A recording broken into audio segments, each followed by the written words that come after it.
Today I would like to demonstrate how to effectively slap hit in fast-pitch softball. When a fast-pitch softball player possesses the following traits, you may want to think about making them a slap hitter. 1. The softball player is a natural left-handed hitter and has very good speed, but not too much pop in her swing. The softball player is a natural right-handed hitter, not too much pop in her swing, but has very good hand-eye coordination and has better than average running speed. If you are unaware of how to slap hit or the significance of slap hitting, I will explain and demonstrate these things in this speech.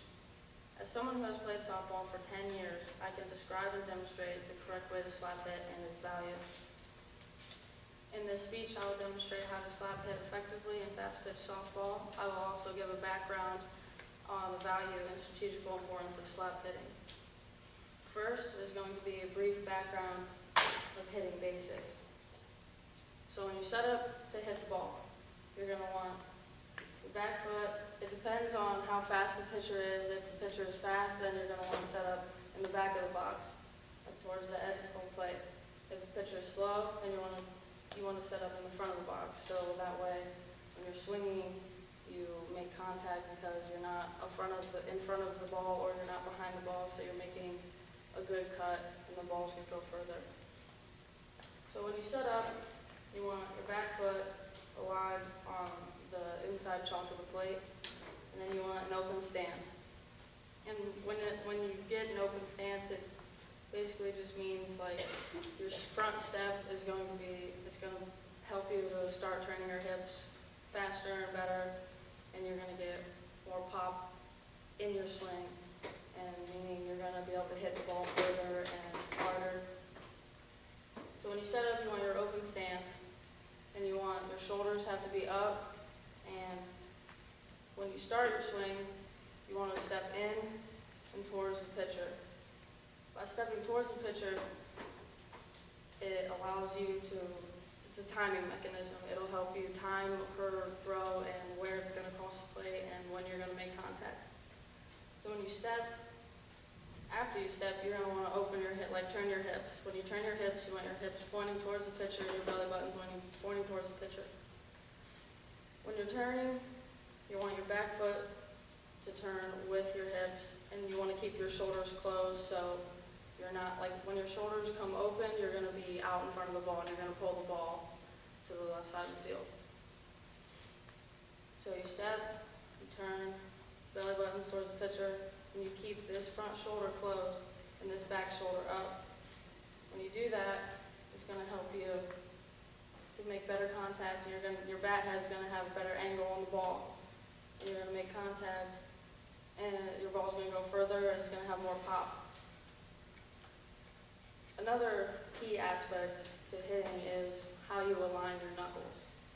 You want these top knuckles and these top knuckles to be aligned when you're hitting.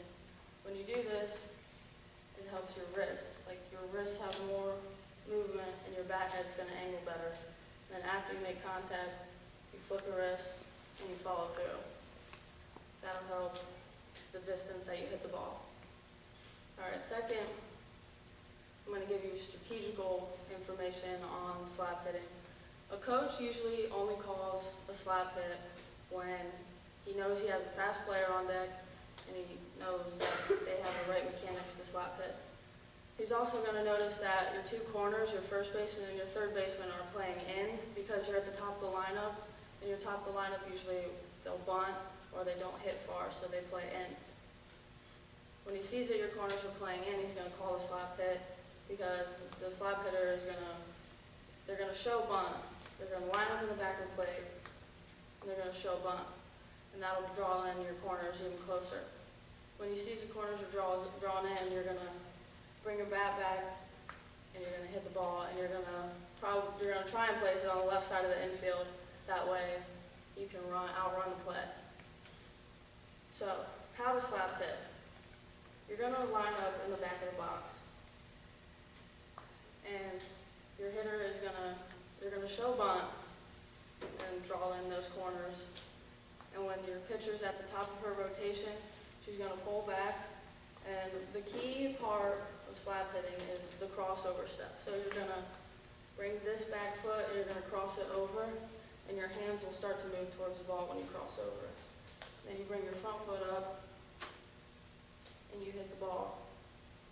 And when you plant this front foot and you make contact, your batter's gonna start running.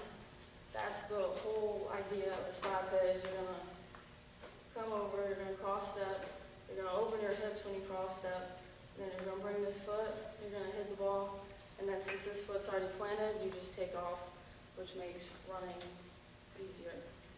So that's how to slap hit, and basically you have to have a capable hitter. If you don't have a capable hitter and someone who's not going to be able to perform a slap hit and get the ball in the field and get on base, then there's no need to teach anyone how to slap hit. But if you have a capable hitter who can and is fast enough to outrun the play in the field, then you teach them how to slap hit, and you'll get an easier way to score runs. And then you have your big hitters come up, and your big hitters will hit bombs for you, and you'll score more runs.